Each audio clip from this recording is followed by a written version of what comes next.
Coming up on Mountain News this morning, today Sheriff Mickey Steins will have his first court session since Judge Mullins was killed. And the couple who found the body of Joseph Couch is speaking out about how they found him. Dedicated to Eastern and Southern Kentucky, this is WYMT Mountain News this morning. Good morning, I'm Madison Carmouche. We're coming up on 6:30 this Wednesday morning, and I've got a fun fact for you guys. I mean, we all know that meteorologist Tim Drawbridge is great at the weather, but I bet you didn't know he's also great at baking. He sent us some brownies, but let's send it over to him for a look at our first alert weather forecast. Doing the things in the kitchen. It's what happens when you're a single dad for a number of years. And you had a mother that made sure you could be able to take care of yourself. So baking and yes, landscaping, green thumb. Got to have a green lawn and a good garden, right? All right, the garden's going to get wet the next several days. Level 1, level 2, you cross the state line regarding the excessive rainfall outlook. I also have the laugh because it's my mother's birthday today too, so I can't forget that. Anywho, it is wet outside. Road spray will be an issue this morning. 64 here in Hazard. We are all in the 60s this morning. 68 the warm spots right now at Monticello and at Ashland. Here's the satellite weather composite. This wave of moisture now departing. Some additional rainfall now starting to develop in northern portions of Tennessee. That's the way the day is going to go. So we've got travel east and northeast out of Jackson and Hazard, Paintsville to Pikeville, north of Pikeville right now primarily. That's where the steadiest and heaviest is falling. All right, for today, showers, scattered thunderstorms, otherwise mostly cloudy, humid, and a high of 75. More about the wet weather pattern with the ARH First Alert 7-day forecast in this half hour. Madison?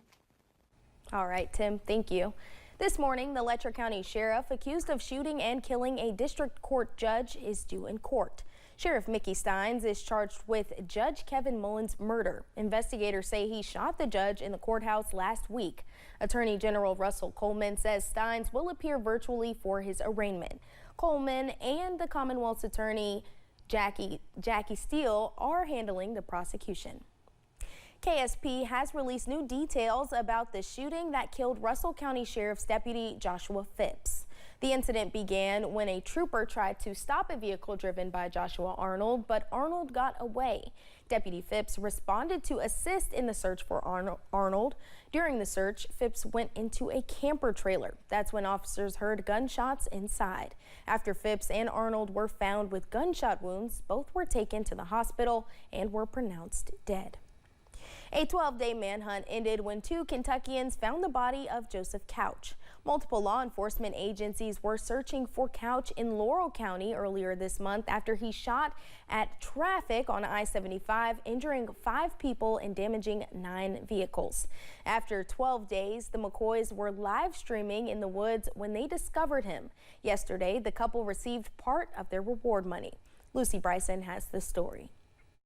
A 12-day-long manhunt scaling thousands of acres of the Daniel Boone National Forest finally came to a close when 2 Kentuckians found the body of Joseph A. Couch not far from where I'm standing right now. Their names are Fred and Sheila McCoy. Today I sat down with them to find out the details of the search and how life looks now. Oh, my Lanta! Sheila McCoy said those 3 words almost 1 week ago. Over 480,000 people saw this video, and now the McCoys are officially $35,000 richer. It was a life-changing experience for us, for me. Yes. And it all started as a date night. I said, how about for date night, we go get something to eat and go find this guy. And that's what we did. It was just going to be the one night, the one-day thing, evening. The good Lord just told us, we just felt like that we was going to find this body. We knew we were going to find this body. After that feeling on the first night, they came back day after day, leaving the forest empty-handed. That's until the vultures that they had their eye on since day one began to multiply, leading them to Couch's body. They never live streamed on their YouTube channel until 30 minutes before. We'd always, when we go into the woods for those 6 days, we would either call my sister or my brother. Couldn't get a hold of neither one of them. And we started texting, I said, just go live. We just wanted to talk and convince him, persuade him to turn himself in. We wanted to tell him that nobody had died. It was Nobody, no doubt, he thought he's killed some people, so he thought, that's it. Through the days-long search, somehow they had grace on their minds, claiming that their key indicator was from something bigger. When I seen the way God guided us and worked with us, and the God sent those birds, he answered prayers. In Laurel County, I'm Lucy Bryson, WKYT. The McCoy family received a $10,000 check Tuesday. Mayor Randall Weddle confirmed they will get the full $35,000 listed as the reward. The remaining donors will meet to distribute the rest of the funding. Law enforcement agencies are prepared to deal with what average people may think is unimaginable. In the last month alone, Eastern Kentucky agencies dealt with 2 high-profile cases involving gun violence. Commander of the Kentucky State Police Health and Wellness Branch, Captain Kyle Nall, says mental health resources are a priority. No police officer should retire with PTSD. We should be able to get a grasp on that and fix it for them before they leave the agency. Captain Nall says the branch is funded by the U.S. Department of Justice's Law Enforcement Mental Health and Wellness Act grant. A bill to bolster Secret Service protections for presidential candidates has been passed in Congress and is now on the way to the president's desk. The Enhanced Presidential Security Act gives added protection to presidential candidates and sitting presidents. The bill unanimously passed through both chambers of Congress. Florida Senator Rick Scott introduced the bill to the Senate on Tuesday night, and he says these enhanced protections needed to be signed into law. Something's clearly changed this year. The Republican presidential candidate has been had 2 assassination attempts. We know that Iran wants to kill the president. We know that Iran wants to kill Pompeo. We know that our President Trump is at risk. And so there's no ifs, ands, buts about it. They should get the exact same protection that the president's getting. And the bill will apply to all future major party presidential candidates if it is signed into law. 4 people are facing charges after police found drugs and cash in a Bell County home. Deputies from the Bell County Sheriff's Office and Pineville Police Department executed a search warrant at a home on Highland Avenue on Tuesday morning. Police found meth, baggies used to package narcotics, and pipes with white residue during the search. Jeremy Northcutt, Savannah Woods, Donna Bullens, and Jonathan Widener were all taken to the Bell County Detention Center. A Martin County man is facing charges after he reportedly assaulted his wife. Police were called to a home about a domestic complaint in the Lovely community on Sunday. After police arrived, they broke up the argument between Amos Evans and his wife. Police discovered the altercation got physical with Evans' wife telling police he choked her and hit her with a flashlight. After Evans appeared in court yesterday, the case will go to a grand jury to see if he will be indicted. We have new information about a missing woman out of Pike County. The last couple of days, we have been telling you that Trish Walters has been missing since September 15th. Police say the man Walters was last seen with, identified as Chris McGee.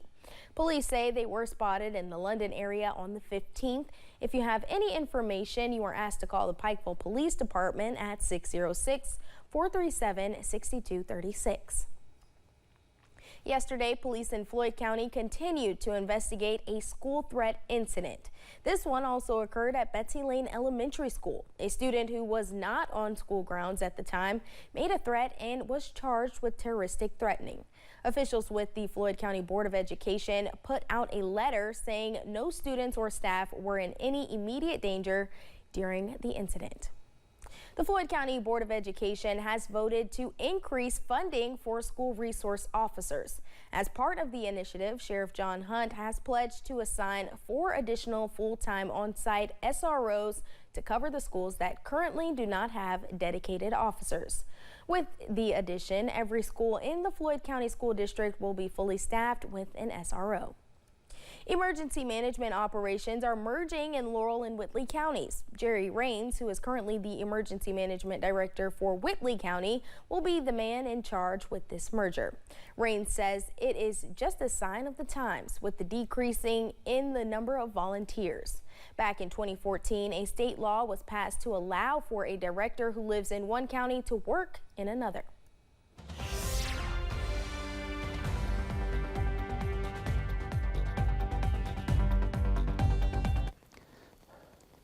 .39, quick weather update before we get you out the door. And yes, it's a wet start for a lot of us this morning. Steadiest right now from Hazard to the north and east as you make way from Pikeville up toward Inez, and another decent burst of rain moving toward Paintsville. We look back to the west and the southwest. Things do lighten up, but there's additional moisture coming up through Tennessee, and that'll be affecting us the rest of the day. Right now outside our door, we're sitting at 64. Showers, scattered thunderstorms. Some of the rainfall could be heavy today. Steadier rain pretty much from Jackson and Hazard points east into Virginia and West Virginia. The high today in Hazard up to 75. Your ARH First Alert 7-day forecast is coming up right after this break.